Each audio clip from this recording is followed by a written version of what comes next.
Good morning. Welcome to the First Unitarian Society of Madison. This is a community where curious and compassionate seekers gather to explore spiritual, ethical, and social issues in an accepting and nurturing environment.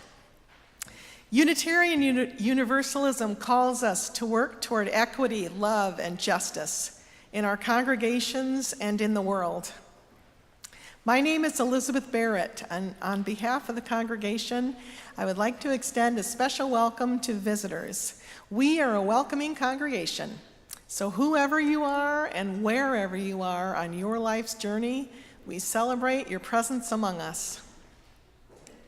We gather today out of the routines of our week to give pause, to take a deep breath, to listen with our hearts. We give thanks for this extraordinary blessing. Here may our minds stretch, our hearts open, and our spirits deepen. We are so very glad you are here. I invite you to join me now in a few moments of silence for contemplation, meditation, prayer, as we settle in and come fully into this time and place together.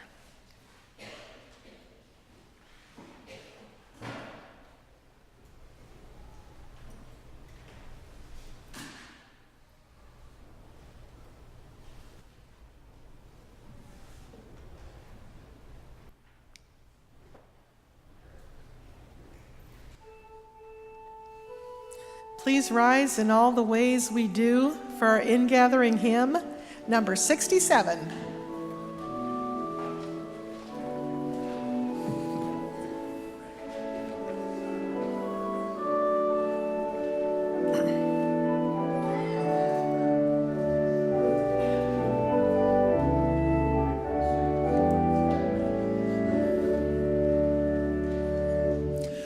We sing now together our song of thanksgiving, rejoicing in goods which the ages have wrought.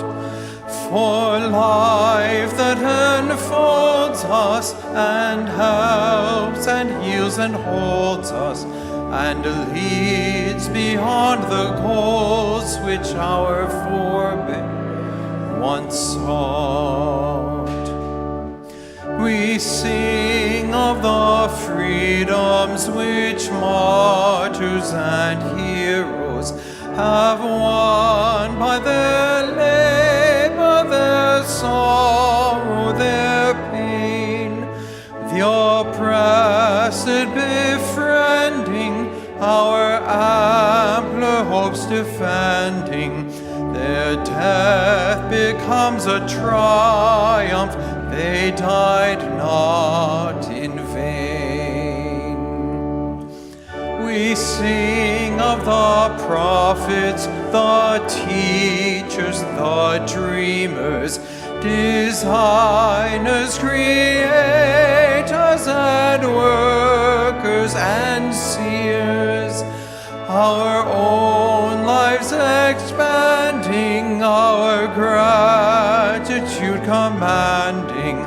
Their deeds have made immortal their days and their years. We sing of community now in the making, in every far continent, region, and land, with those of all races, all times and names and places. We pledge ourselves in covenant firmly to stand. You'll remain standing for our opening words and as we light our chalice. The wheel of the year has turned again. Once more the Thanksgiving season has arrived. How shall we sing our song of gratitude now? For what shall we give thanks?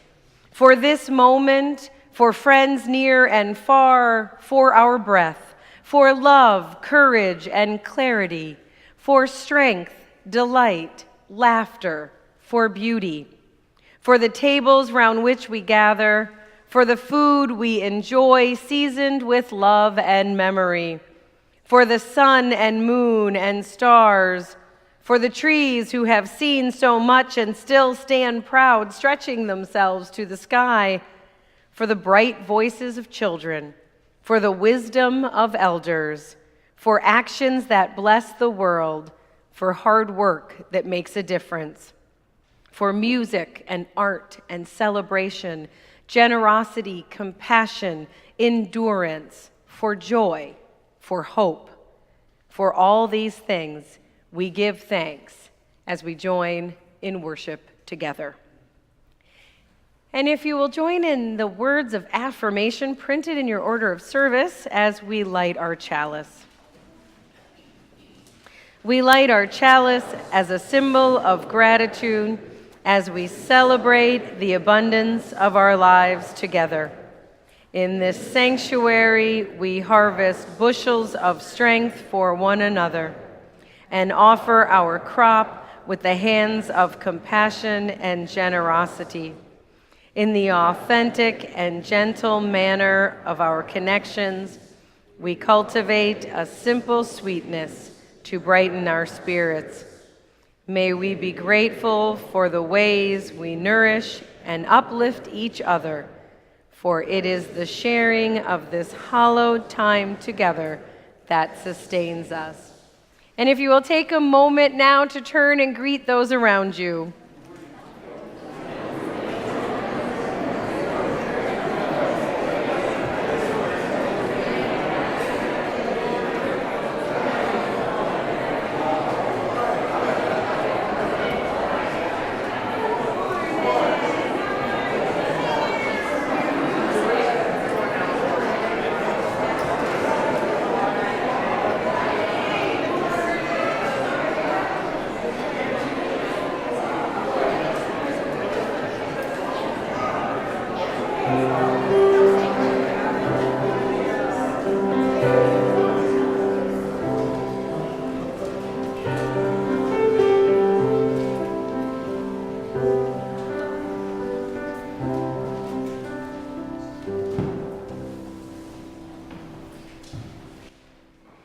We join together here, making room for all to enter.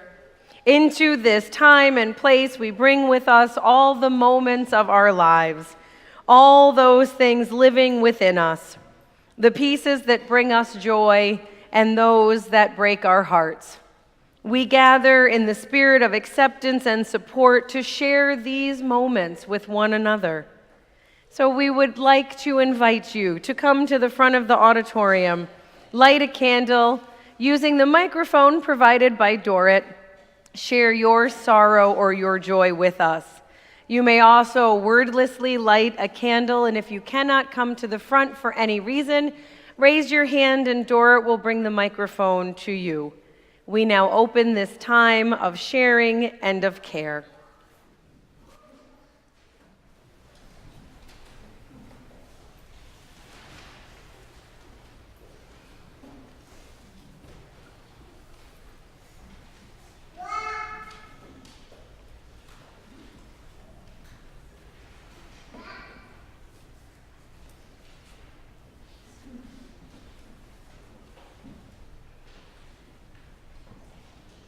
I'm Doug Strong, and I moved up to this church, and I'm back in town to officiate at the, it's not on?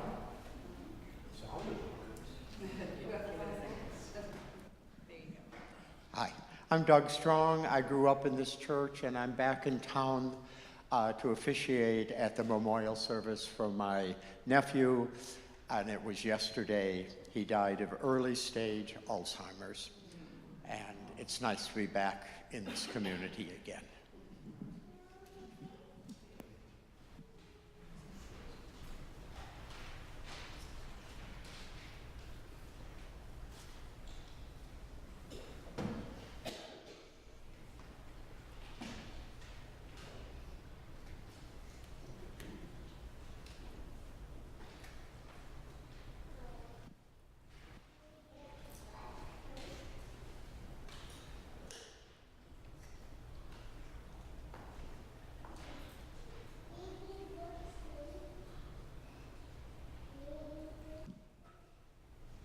I have a joy and a gratitude. My nephew is a firefighter, and he had to work on Thanksgiving. So as is their custom, they invited all the families to the fire station, and the firefighters cooked for their families. My joy is that they got to be together, including the great nephew of mine and his grandfather, my brother. The gratitude, believe it or not, is to Facebook, because they live in California and they posted all kinds of pictures, so I got to share in it.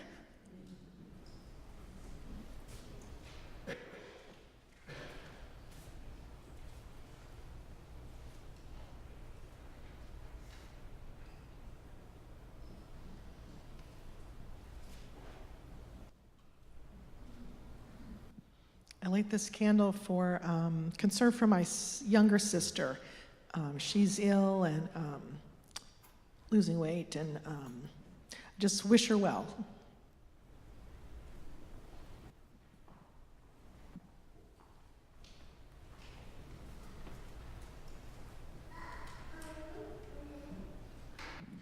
Hello, my name is Mark Hill. I light this candle for my mother. She was recently in the hospital. She's 94 with double pneumonia and sepsis, and she has recovered. And we played 5 games of Scrabble over the last 2 days. She won 2-3.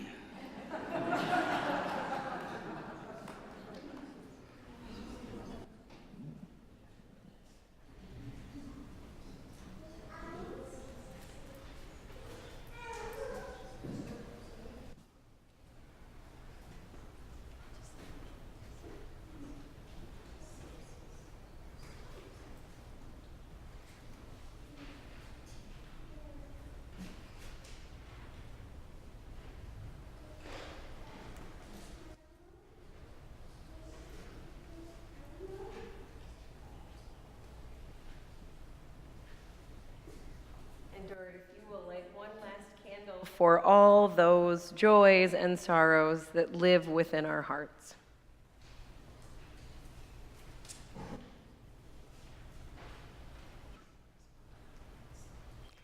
And if you'll rise in all the ways we do, our next hymn is number 355.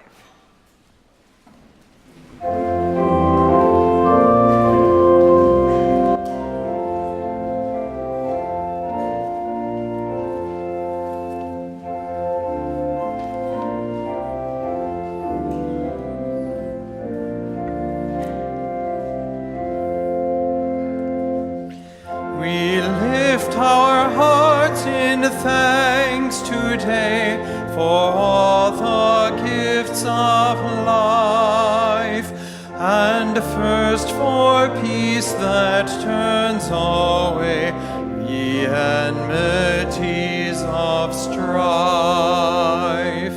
and next the beauty of the earth, its flowers and lovely things, the spring's great miracle of birth, with sound of songs and wings.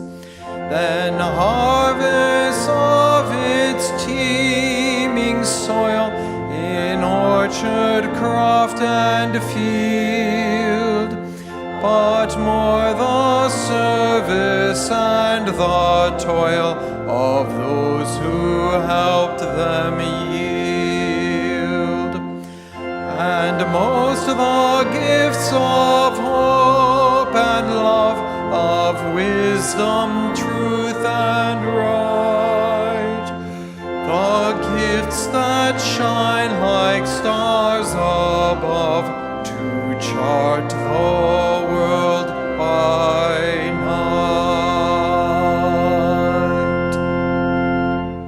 Please be seated.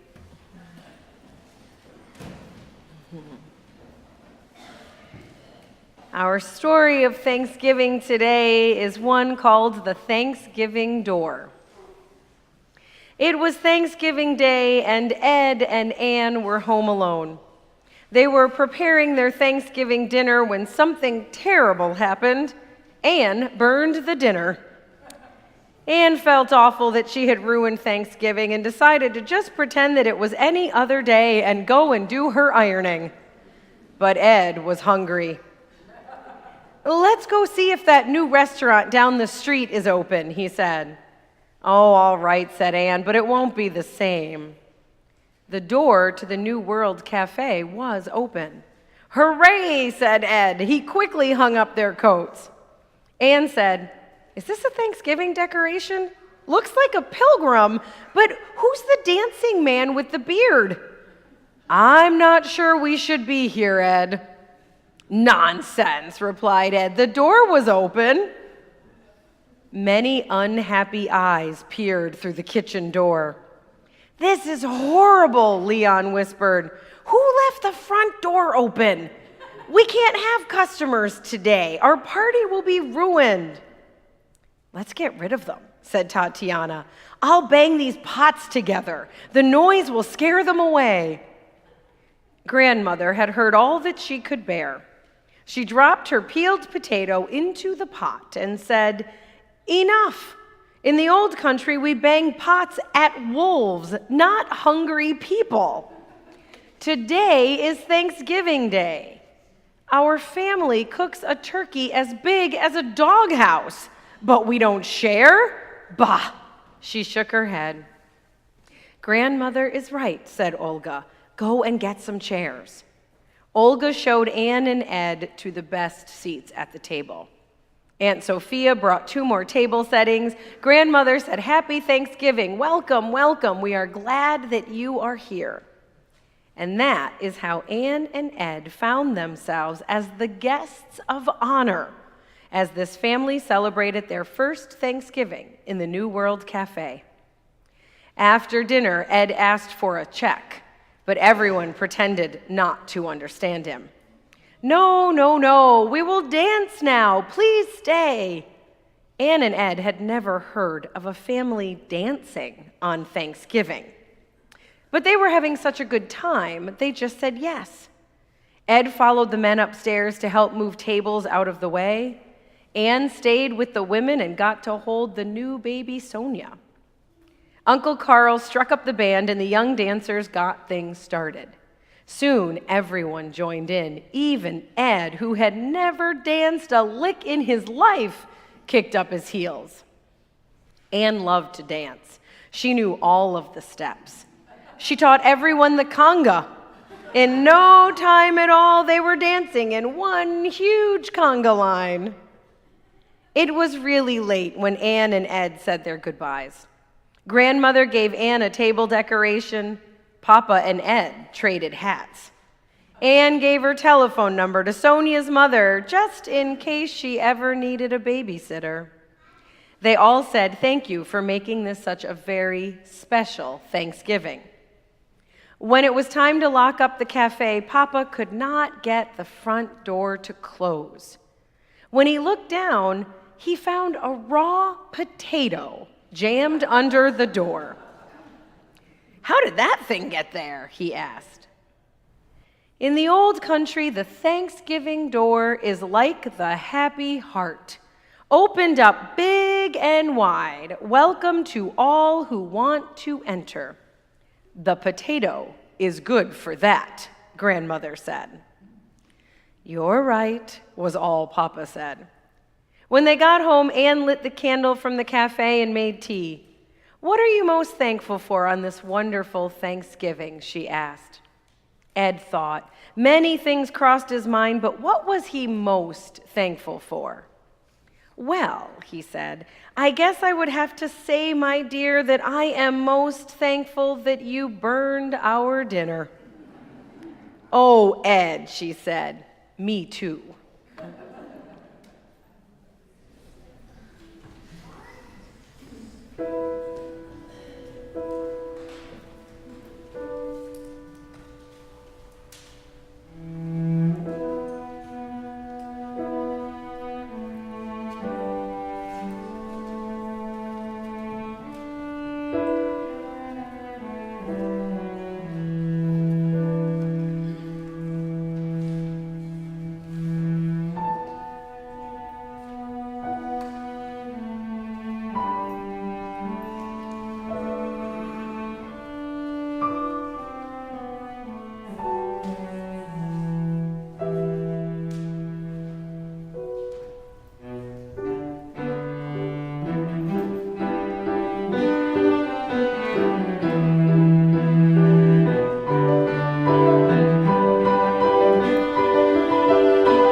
Linda.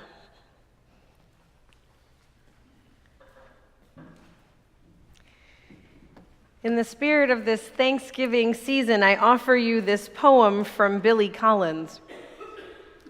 I pick an orange from a wicker basket and place it on the table to represent the sun.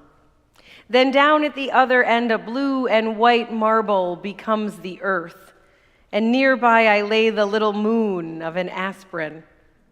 I get a glass from a cabinet open a bottle of wine, sit back in a ladder-back chair, a benevolent God presiding over a miniature creation myth.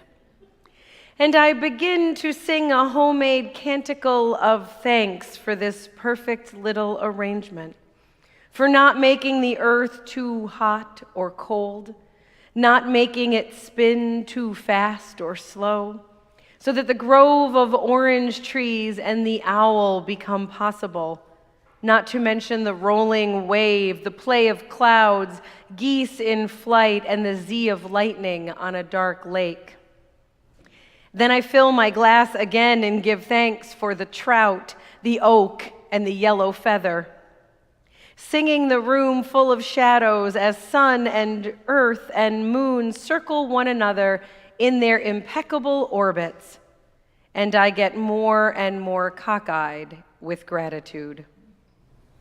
It is the season to become more and more cockeyed with gratitude. It is the time for giving thanks, for counting our blessings, for realizing the immense abundance that surrounds us. It is the season of giving and caring, of light and love made real. This is what I know in my head and my heart, what I feel in my bones this time of year, every year. Yet when I look around at what is happening in our world and in the lives of those we know and love, I have to stop and ask, am I being foolish? Am I being naive? Is it crazy to even talk about gratitude and hope in times such as these? When we look around at our world, what right do we have to get more and more cockeyed with gratitude? Henry Nouwen, the late Catholic priest and author, knew this question well and answered it this way. Gratitude can be a discipline. It can be a conscious choice. I can choose to be grateful even when my emotions and feelings are steep with hurt and resentment. It is amazing how many occasions present themselves in which I can choose gratitude instead of complaint. I can choose to be grateful when I am criticized, even when my heart responds in bitterness. I can choose to listen to the voices that forgive and to look at the faces and smile, even while I still hear words of revenge and see grimaces of hatred. I love his idea of gratitude as a spiritual discipline, and others do as well. Galen Gingrich, minister of All Souls UU in New York, believes that gratitude ought to be the defining discipline of Unitarian Universalism. He says all religions have spiritual disciplines. Muslims' submission to Allah, Christians' love of God and neighbor, Jews' obedience to the commands of God. These disciplines answer our question to some extent, the one when we say, what do I do with this? With all this life, with the beauty and the terror, what do we do? How do we hold it in wonder and awe and thanksgiving? For UUs, our spiritual discipline can be gratitude. Why? Because the discipline of gratitude, if we were going to truly make it a practice in our daily lives, reminds us how utterly dependent we are on the people and the world around us for everything that matters. From this flows an ethic of gratitude that obligates us to create a future that justifies an increasing sense of gratitude from the human family as a whole. From the awe and the wonder of our interconnectedness comes our realization of our duty to one another and to all life. As the psychologist Charles Shelton so fittingly said, we discover we have to give back to the goodness. This obligation takes our experience in the present and pushes us to find ways to work for a future in which all relationships are fair and positive and beautiful. Spiritual disciplines help us remember who we are as a people of faith. They are meant to call us back to our true selves, our better selves, connect us with one another and all that supports life. They get us out of our own way and out into the world, creating that world made fair with all her people one. Gratitude can be the discipline for us. It can be our verb. It can get us moving. Once we see the wonder and the joy in our lives, we are moved to share it, to create that world of wonder for all. The singer-songwriter Carrie Newcomer wrote these words recently that she calls 3 gratitudes. Every night before I go to sleep, I say out loud 3 things that I'm grateful for. All the significant, insignificant, extraordinary, ordinary stuff of my life. It's a small practice and humble, and yet I find I sleep better, holding what lightens and softens my life ever so briefly at the end of a day. Sunlight and blueberries, good dogs and wool socks, a fine rain, a good friend, fresh basil and wild phlox, my father's good health, my daughter's new job, the song that always makes me cry, always at the same part, no matter how many times I hear it. Finding decent coffee at an airport, and your quiet breathing, the stories you told me, frost patterns on the windows, English horns and banjos, wood thrush and June bugs, the smooth, glassy calm of a morning pond, an old coat, a new poem, my library card, and that my car keeps running despite all the miles. And after 3 things, more often than not, I get on a roll and I just keep on going. I keep naming and listing until I lie grinning, blankets pulled up to my chin, awash with wonder at the sweetness of it all. In the coming days, maybe you will pause for a moment before meals to stop and say a simple thank you for all the people you love, all the world we enjoy, all our blessings. Perhaps you will list 3 things before bed and get on a roll and just keep going. Gratitude can be the thing that saves us from isolation, disconnection, despair, that reminds us of who we are and what we are called to do. It can be the thing that brings us hope, pushes us to open all those Thanksgiving doors in our own lives for all that we love, all that we believe, all that we are blessed to share. May we be so moved, and may we today and always find ourselves more and more cockeyed with gratitude. And I now invite you into the giving and receiving of today's offering. Our offering will be shared with the River Food Pantry. You can find out more about their good work in your order of service or at the table directly across from the auditorium, and we thank you for your generosity.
Many thanks to all those who helped with our service today. Richard Scobie, Jeannie Hills, Pamela McMullen, Dorrit Bergen, Lynn Scobie, Karen Hill, Artis Kaufman, Mark Hill, Doug Hill, and our flowers are from Sally Builder and Co. Williams. We invite you now into the sharing of a Thanksgiving communion, a breaking of bread together.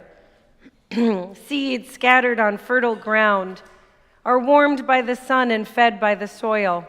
They sprout and grow, producing great fields of grain. The grain is harvested and ground into flour, shipped across the nation. Mixed with simple ingredients, it is baked to make bread. The bread is broken in this sacred space and shared in this community of love. The breaking of bread is an ancient ritual of community and memory celebrated in many different traditions and many different ways. Today, as we bask in the warmth and the celebration of Thanksgiving, we break bread together to celebrate the abundance of the harvest, the hard work of all who make our lives possible, and the community that gathers here together. These loaves were baked with love, abundant love that multiplies all that is around it. We offer you this bread of community. As this bread is brought forth, thank you, Leslie, Elizabeth will be on the side over here. She has gluten-free, dairy-free bread, if that is something that you need. Please come forward, taking a piece and taking in the love of this community. As you eat the bread, bring to mind all those things and people for which you are thankful at this time of year. We offer you this bread of hope, of love, of community.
And if we can rise in all the ways we do, our closing hymn is number 128.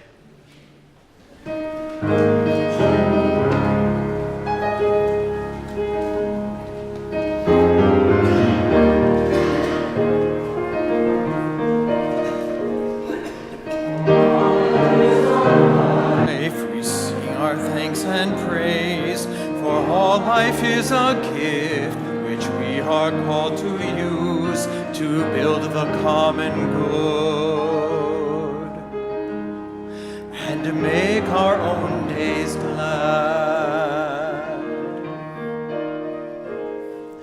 For needs which others serve, for services we give, for work and its rewards, for hours of rest and love, we come with praise and thanks for all that is our life.